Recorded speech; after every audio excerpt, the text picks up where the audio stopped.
आपने कभी जिंदगी के उस पल को महसूस किया है जब बातचीत करते करते अचानक माहौल गर्म हो जाता है?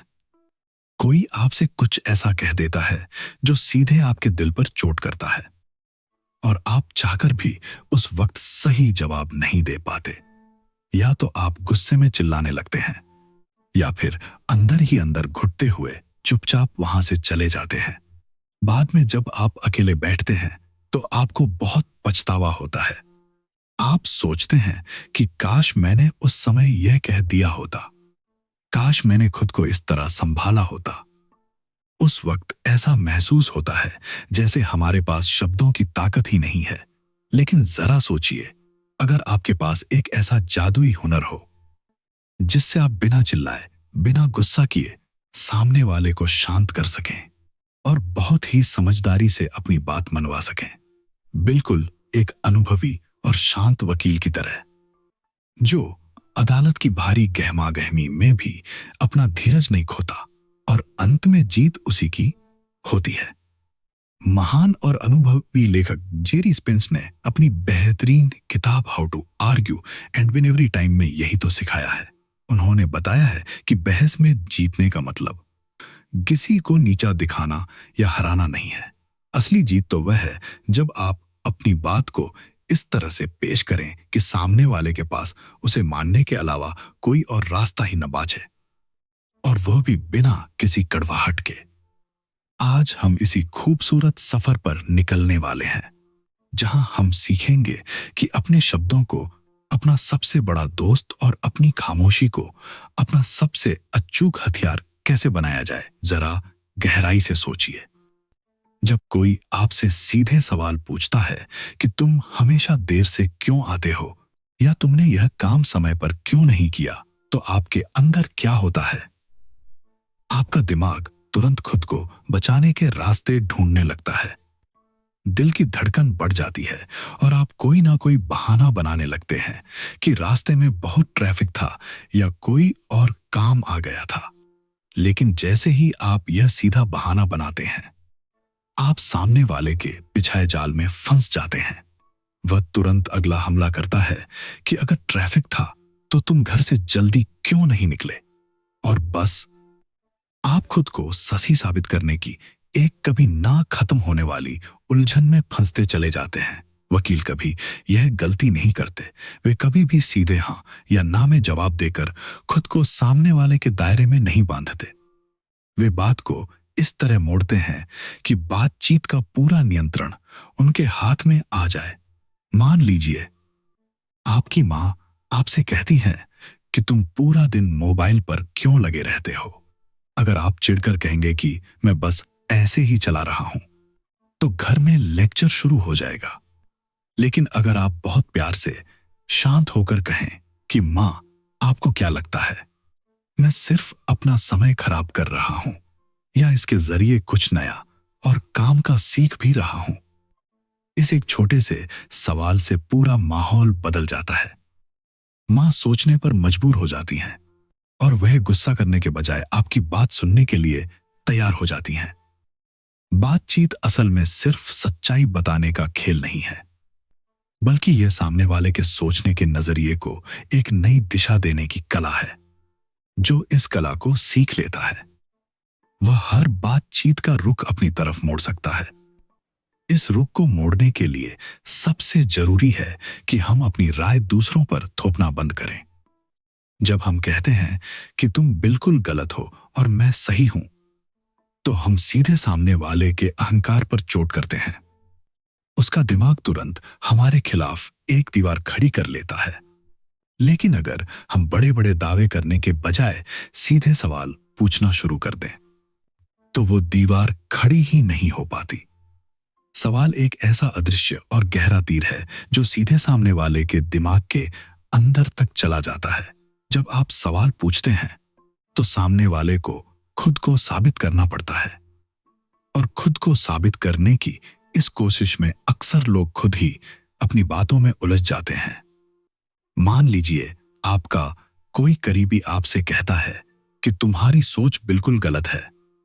आप उससे लड़ने के बजाय सिर्फ इतना पूछिए कि आपको ऐसा क्यों लगता है। इस एक छोटे से सवाल के बाद अब वो बोलने के लिए मजबूर होगा। उसे अपनी बात को सही साबित करने के लिए ठोस कारण ढूंढने पड़ेंगे।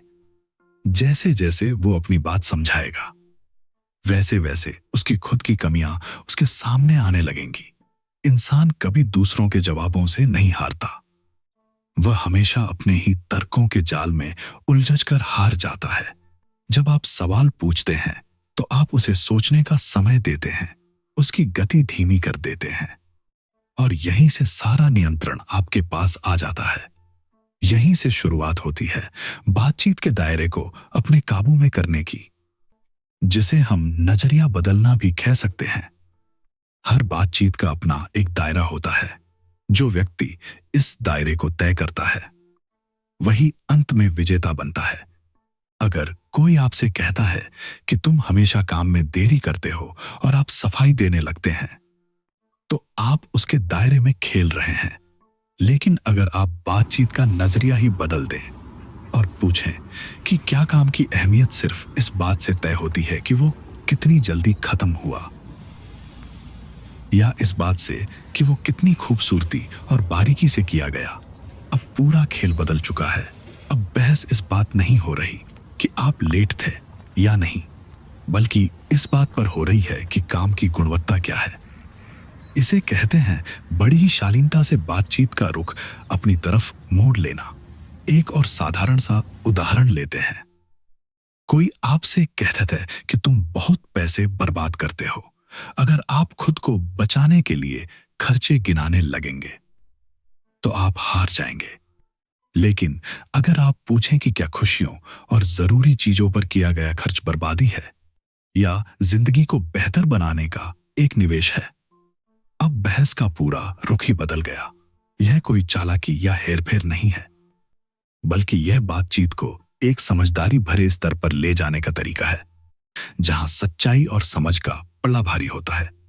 लेकिन कई बार जिंदगी में ऐसे पल भी आते हैं जब सामने वाला बहुत गुस्से में होता है और वो किसी भी बात को सुनने या समझने की स्थिति में नहीं होता।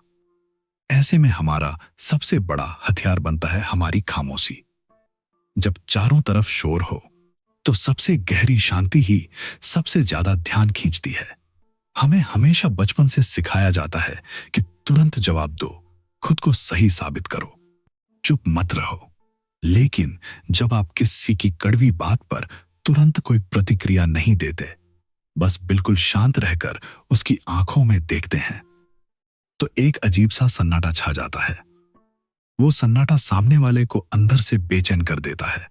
उसे समझ नहीं आता कि उसके गुस्से की लहर आपके शांत समुद्र से टकराकर कहां गायब हो गई। प्रतिक्रिया ना मिलने पर उसका गुस्सा धीरे धीरे ठंडा होने लगता है और वो अपनी ही कही बातों पर सोचने लगता है। खामोश रहने का मतलब हार मानना या डरना नहीं है। वो ताकत है जो सामने वाले के गुस्से की पूरी हवा निकाल देती है। याद रखिए, यह खामोशी आत्मविश्वास से भरी होनी चाहिए। आपकी शारीरिक भाषा मजबूत हो और आपकी आंखों का संपर्क स्थिर हो, तभी यह चुप्पी एक अचूक हथियार बनती है जो व्यक्ति अपने जज्बात को काबू कर सकता है। वही पूरी बातचीत को अपने हिसाब से चला सकता है। इसी शांति से जुड़ा है भावनाओं का समझदारी से इस्तेमाल करना, जिसे हम बातचीत की आत्मरक्षा कह सकते हैं। जब कोई हम पर गुस्से का वार करता है तो आम तौर पर हम भी गुस्से से उसका मुकाबला करते हैं। नतीजा यह होता है कि दोनों तरफ नुकसान होता है और रिश्ता टूट जाता है। लेकिन अगर आप सामने वाले के गुस्से को एक दीवार बनकर रोकने के बजाय उसे खाली रास्ता दे दें, तो वो खुद ब खुद गिर पड़ेगा।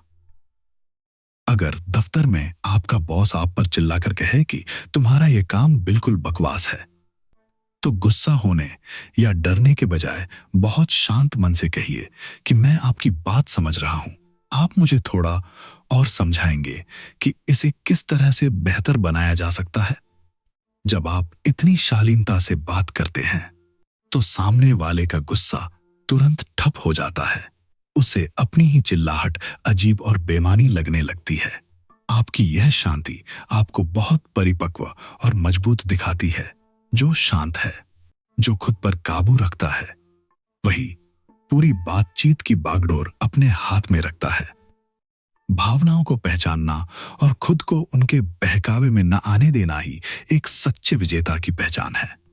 पर सिर्फ शांत रहना ही काफी नहीं है। जब आप बोले तो आपकी बातों में वजन होना चाहिए। हवा में तीर चलाने वाले अक्सर बहुत जल्दी हार जाते हैं। जब आप अपनी बात रखें तो उसके पीछे ठोस वजह, उदाहरण और सबूत होने चाहिए। जो लोग बिना किसी आधार के सिर्फ अपनी राय देते रहते हैं, लोग उन्हें बहुत जल्दी नजरअंदाज कर देते हैं। अगर कोई आपसे कहे कि मोबाइल का इस्तेमाल करना सिर्फ वक्त की बर्बादी है, तो आप सिर्फ यह मत कहिए कि नहीं, ऐसा नहीं है। आप उन्हें ठोस उदाहरण दीजिए कि किस तरह मोबाइल के जरिए आज लाखों लोग घर बैठे नई चीजें सीख रहे हैं, अपनी कला को निखार रहे हैं और अपना रोजगार चला रहे हैं। जब आप सबूतों और सच्ची मिसालों के साथ बात करते हैं, तो सामने वाले के पास आपकी बात काटने का कोई रास्ता नहीं बचता। और ठीक इसी तरह जब कोई आप पर बेबुनियाद आरोप लगाए, तो घबराने या लड़ने के बजाय उनसे भी बहुत प्यार से सबूत मांगिए कि आपके पास इस बात का क्या आधार है।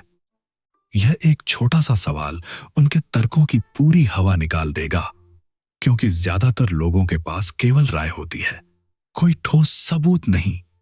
जब बातचीत अपने आखिरी पड़ाव पर पहुंचती है, तो सबसे महत्वपूर्ण होता है उसका अंत। लोग अक्सर शुरुआत में बहुत अच्छे लगते हैं, बहुत अच्छे से अपनी बात रखते हैं, लेकिन अंत तक आते वे कुछ ऐसा कह जाते हैं जिससे सारा प्रभाव खत्म हो जाता है। वे गुस्से में आ जाते हैं या कोई कड़वी बात कह देते हैं। एक समझदार इंसान हमेशा अपनी बातचीत का अंत एक विजेता की तरह करता है, जिसमें कोई अहंकार नहीं होता, बल्कि एक गहरी शालीनता होती है। अगर आप बहस जीत भी जाएं, लेकिन सामने वाले के मन में कड़वाहट और दुश्मनी छोड़ जाएं, तो वो आपकी जीत नहीं बल्कि बहुत बड़ी हार है। इसलिए बातचीत को हमेशा एक ऐसे खूबसूरत मोड़ पर लाकर छोड़िए जहां दोनों पक्षों के सम्मान को ठेस ना पहुंचे। आप बहुत शांत होकर कह सकते हैं कि मुझे खुशी है कि हमने इस विषय पर बात की। शायद हमारे सोचने का तरीका अलग है और यही इस बातचीत को खूबसूरत बनाता है। ऐसा अंत आपको न सिर्फ एक बड़ा इंसान बनाता है, बल्कि सुनने वाले के दिल में आपके लिए हमेशा के लिए एक बेहद सम्मानजनक जगह बना देता है। आखिर में यह पूरा सफर सिर्फ लोगों को बहस में हराने या खुद को सही साबित करने का नहीं है। यह तो अपने खुद के मन को जानने, अपने जज्बात को काबू में रखने और दूसरों के दिलों को छूने की एक अद्भुत कला है। शब्दों में बहुत ताकत होती है। वे किसी का दिल तोड़ भी सकते हैं और किसी टूटे हुए दिल को जोड़ भी सकते हैं। जब आप शांत रहकर समझदारी से और दूसरों का सम्मान करते हुए अपनी बात रखते हैं, तो आपको किसी को हराने की जरूरत नहीं पड़ती। लोग खुद ब खुद आपकी बातों और आपके व्यक्तित्व की तरफ खिंचे चले आते हैं। तो अगली बार जब आप किसी चर्चा या बहस का हिस्सा बने, तो अपनी आवाज ऊंची करने के बजाय अपनी सोच को गहरा कीजिएगा। याद रखिएगा कि जो शांत है, जो धीरज रखता है, वही असल में विजेता है।